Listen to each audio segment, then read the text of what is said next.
একটু আগে তোমাদের সাথে আমরা যখন এনটিপিসি ভিডিও নিয়ে আলোচনা করছিলাম, বলছিলাম এনটিপিসি ফুল নোটিফিকেশন আজই চলে আসবে।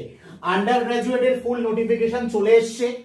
28 তারিখ থেকে ফর্ম ফিল আপ শুরু হচ্ছে এবং এটাও 30শে নভেম্বরের মধ্যে কিন্তু ফর্ম ফিল আপ, অর্থাৎ 29শে নভেম্বর লাস্ট ডেট বা 27শে নভেম্বর, 29শে নভেম্বর পেমেন্টের লাস্ট ডেট। ওকে, তো 28 তারিখে শুরু হচ্ছে, 29 নভেম্বর শেষ হচ্ছে, 1 মাস সময় পাচ্ছ। স্যার ভ্যাকেন্সি কত থাকছে? যা বলা হয়েছিল তাই, 3058টা ভ্যাকেন্সি থাকছে।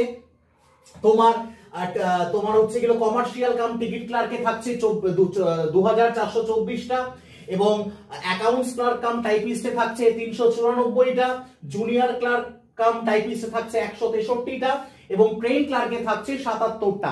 প্রত্যেকটারই এজ লিমিট 18 থেকে 30, অর্থাৎ আলাদা কোনো এজ রিল্যাক্সেশন কোভিড এর সময়ের মতো পাওয়া যাচ্ছে না।